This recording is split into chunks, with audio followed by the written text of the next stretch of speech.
Welcome my dear genius fan, स्वागत है आपका आपकी फेवरेट चैनल बोधी ट्री में। दोस्तों, मुझसे कई फ्रेंड्स ने प्रश्न पूछा है, कई व्यूअर्स ने प्रश्न पूछे हैं कि सर हम अंग्रेजी फ्लुएंटली बोल क्यों नहीं पाते हैं। जो अदर मीडियम्स के जो स्टूडेंट्स हैं, for example Hindi medium, Gujarati medium, other mediums, उनकी फ्लुएंसी नहीं आती है। So what is the reason? तो उन सभी के प्रश्नों का उत्तर देने के लिए मैंने वीडियो बनाया है। बिलीव मी फ्रेंड्स, ये जो मैं आपको टिप्स बता रहा हूं, इसको अप्लाई करने के बाद आप अंग्रेजी जबरदस्त तरीके से बोल सकते हो, आपकी फ्लुएंसी आ जाएगी। तो दोस्तों, पहले मैं एक कहानी बताता हूं कि एक लड़का था, स्विमिंग करने गया, स्विमिंग सीखने गया। तो स्विमिंग पूल में जाते ही कूद पड़ा, बड़ी मुश्किल से बचा, डूबने लगा। जो कोच था उसने उसको बचाया। उस लड़के ने स्विमिंग पूल से बाहर आके कसम खाई कि जब तक तैरना नहीं आऊंगा तब तक पानी में पैर नहीं रखूंगा। आपको हंसी आ रही होगी, ये लड़का कैसा मूर्ख है, ये पानी में पैर नहीं रखेगा तो तैरना कैसे आएगा। तो आप भी वही भूल करते हो दोस्तों। जब तक आप बोलोगे नहीं तब तक अंग्रेजी आएगी कैसे। आप भी क्या सोचते हो कि जब तक अंग्रेजी आएगी नहीं, बोलूंगा नहीं। अरे दोस्तों, आप गलत कर रहे हो। जब तक आप बोलोगे नहीं, अंग्रेजी आएगी नहीं। तो दोस्तों, आज मैं आपको पहले तो यह बताऊं कि हम अंग्रेजी फ्लुएंसी बोल क्यों नहीं पाते। तो उसका कारण क्या है दोस्तों? पहले, कोई भी लैंग्वेज को सीखने का नेचुरल वे क्या है? पहला है लिसनिंग, सुनना, श्रवण। यानी कोई बच्चा जब पैदा होता है तो जिस एटमॉस्फेयर में पैदा होता है, वहां के लोग जो लैंग्वेज बोलते हैं वो उनको इमिटेट करता है, उनकी नकल करता है, वो लैंग्वेज बोलता है। चाइना में पैदा होने वाला बच्चा चाइनीज बोल देता है, हमारे हिंदुस्तान में पैदा होने वाला बच्चा हिंदी बोल लेता है, अमेरिका में पैदा होने वाला बच्चा अंग्रेजी बोल सकता है, because he is listening to them. श्रवण करता है, सुनता है और वो बोल सकता है। इसीलिए आपने देखा होगा कि जो बच्चे बहरे होते हैं वो गूंगे भी हो जाते हैं। क्यों? क्योंकि वो सुन नहीं पाते हैं, तो वो इमिटेट नहीं कर पाते, तो भाषा बोल नहीं पाते। तो सबसे पहला स्टेप होता है सुनना। दूसरा है स्पीकिंग, कथन, बोलना। बच्चा सुनता है, फिर उसके बाद उसको बोलता है। तीसरा स्टेप है रीडिंग, वाचन। कोई भी व्यक्ति है उसको रीडिंग करता है, फिर उसके बाद उसको लेखन करता है। ये नेचुरल वे है। जबकि हमारे देश में क्या होता है, आप स्कूल में जाते हो, सबसे पहले क्या करा जाता है? आपको लिखा जाता है, लिखन। चौथा स्टेप पहले आ गया, उसके बाद आपको रीडिंग करने को कहा जाता है। फिर उसके बाद टीचर थोड़ा बहुत बोलते तो आप सुनते हो, मगर आप बोलते कभी नहीं हो। इसलिए हमको अंग्रेजी आती नहीं है। So what is the way, what is the solution? Solution ये है कि आपको इंग्लिश बोलनी है, टूटी फूटी जैसी भी। Do not worry about the grammar, speak goody language. जैसी अंग्रेजी आए बोलिए, ग्रामर की चिंता मत कीजिए। आपकी गलती हो रही है, एक्सेप्ट इट, कोई बात नहीं, होगी गलती।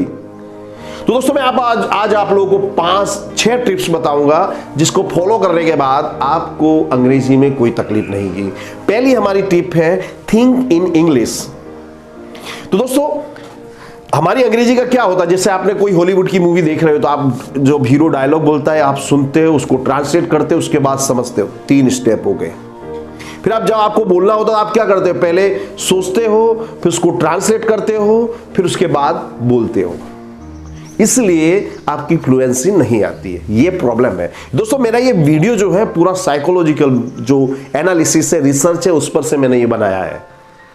तो इसको लाइक और शेयर तो अवश्य कीजिएगा। तो दोस्तों, मैंने आपको बताया कि प्रॉब्लम क्या होती है। प्रॉब्लम ये होती है कि हम लोग इंग्लिश में नहीं सोचते हैं।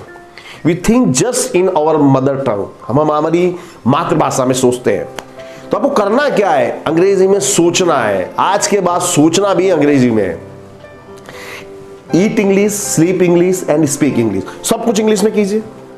जैसे आप कहीं जा रहे हो तो आप, जैसे मान लो आज आपने सोचा कि मैं क्या करूं, तो हिंदी में मत सोचिए, बस what should I do, where should I go, whom should I meet, let me read the English newspaper. ये चीजें थिंक इन इंग्लिश। छोटे छोटे वाक्यों से शुरुआत कीजिए, छोटे छोटे स्टेप से शुरुआत कीजिए, आसान हो जाएगा। हमारा जो सेकंड टिप है दोस्तों, डिस्क्राइब द सीन। आप कहीं भी जा रहे हो तो जो सीन आपके सामने चल रहा है उसको आप डिस्क्राइब कीजिए सिंपल वे में। फॉर एग्जाम्पल, आप गए बगीचे में, पार्क में बैठे हो, तो आप डिस्क्राइब कीजिए, this is a beautiful park, the children are playing in the garden, there is a fountain in the park. Birds are flying in the sky, इस तरह का आप उसको डिस्क्राइब कीजिए। तो इसके बाद आपको नए नए शब्दों की जरूरत पड़ेगी, जो आपके जो ग्रामर है वो तो मजबूत होगा ही, आपका जो डर है वो भी दिल से निकल जाएगा। हमारी तीसरी टिप है दोस्तों, रीड अलाउड। होता क्या है दोस्तों, हम मन में पढ़ते हैं। आपको कोई भी चीज पढ़ रहे हैं, मन में पढ़ते हैं, this is not the proper way. अंग्रेजी स्पेशली इंग्लिश जब आप पढ़ो तो लाउडली पढ़ो। तो इससे क्या होगा, इससे यह होगा कि आपका कॉन्फिडेंस बढ़ेगा। आप पढ़ भी नहीं रहे हो, आप पढ़ भी रहे हो, बोल भी रहे हो, दो क्रिया एक साथ हो रही है। At the same time you are listening also, तीन क्रियाएं हो रही है। आप रीडिंग कर रहे हो, स्पीकिंग कर रहे हो, लिसनिंग कर रहे हो, तो आपका जो कोई प्रोनाउंसिएशन में कोई मिस्टेक हो वो भी आपको ख्याल आ जाता है। कि आपको ख्याल आता है यार I can not speak this word, तो आप उसको कहीं पे ढूंढने की कोशिश करेंगे। आपको अपनी गलतियों का धीरे धीरे एहसास होगा, फिर आप उन गलतियों को दूर कर सकते हो। सो जो भी बुक पढ़े, रीड इट अलाउड, जोर से पढ़े। चौथा सेशन है दोस्तों, चौथी हमारी टिप है 1 मिनट सेशन। इसको रोज प्रैक्टिस कीजिए। तो इसमें करना क्या है, आप टॉपिक पसंद कीजिए, उस टॉपिक पर 1 मिनट तक बोलिए without any hesitation. Do not worry about the grammatical rules and do not worry about the vocabulary. किसी की भी चिंता मत कीजिए, आपको जो वर्ड आए, जिस ढंग से आए बोलिए। अब मैं आपको टॉपिक देता हूं, Narendra Modi, India, my ambition, my favourite cricketer.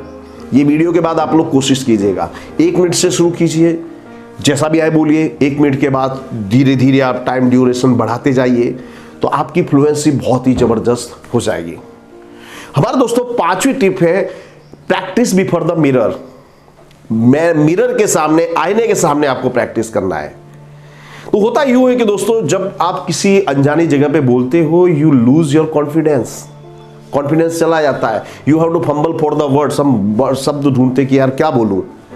लेकिन आईने के सामने कोई देखने वाला नहीं है आपको। आईने के सामने बोलिए, अपनी बॉडी लैंग्वेज, अपने जेस्चर को स्टडी कीजिए कि आप किस तरह से बोलते हैं, आपके जो फेस है उस पर क्या एक्सप्रेशन आते हैं, तो आप अपनी बॉडी को किस तरह से यूज करते हैं। तो इससे होगा ये कि आप अंग्रेजी तो जबरदस्त तरीके से बोल सकते हो, आप एक लाजवाब स्पीकर बन सकते हो। मैं आपको बताता हूं, एडोल्फ हिटलर कोई भी स्पीच देने से पहले मिरर के सामने खड़े होकर प्रैक्टिस करता था। यस, वो मिरर के सामने फेस की, बॉडी के एक्सप्रेशन की, जेस्चर की प्रैक्टिस करता था, उसके बाद वो स्पीच देता था। और वो इतना सक्सेसफुल हुआ, उसका कारण था उसकी स्पीच। तो आप भी ये कीजिए, आईने के सामने खड़े होकर प्रैक्टिस कीजिए, फिर कॉन्फिडेंस आए तो अपने दोस्तों के सामने भी बोलिए, तो धीरे धीरे आपकी जो डर है पूरी तरह से निकल जाएगा। छठी जो हमारी टिप्स है, 6th, it is very interesting, tell stories in English. अंग्रेजी में कहानी बोलिए। कहानी सुनना, सुनाना सबको अच्छा लगता है, तो कोई कहानी पढ़िए और उसको don't try to cram it, उसको रटने की कोशिश मत करिए। या कोई भी जो कहानी आप जानते हो उसको अपने दोस्तों को, अपने भाई बहन को उसके सामने बोलिए। तो उनके सामने बोलने से आपको क्या होगा कि इस समय आपके जो सोचना नहीं पड़ रहा, आपके एक फ्लुएंसी आती है, कहानी आपकी सुनी हुई है, आप उसको बड़े बेहतर तरीके से डिस्क्राइब कर सकते हो। तो कहानी आप शानदार तरीके से बोलिए। अगर आपके साथ कोई सुनने को तैयार नहीं है तो आईने के सामने खड़े होकर कहानी बोलिए, बिंदास बोलिए, तो आपका जो पूरा डर है वो निकल जाएगा। तो दोस्तों ये जो 6 टिप्स थी, ये साइकोलॉजी की जो वे है उस पर वे बेस्ड है। ये type tested and trusted methods हैं जिसको लोग अप्लाई करते हैं और लोगों को अच्छे रिजल्ट्स मिले। मैं अपने कोचिंग क्लास में इसी मेथड का यूज करता हूं और जो बच्चे फ्लुएंटली इंग्लिश बोल सकते हैं। तो आई एम श्योर दोस्तों कि ये वीडियो देखने के बाद आपके दिमाग में कोई भी प्रकार का क्वेश्चन नहीं रहेगा, आपकी फ्लुएंसी जबरदस्त हो जाएगी। तो बने रहिए हमारे साथ और चैनल को लाइक और शेयर अवश्य कीजिएगा। Thank you very much.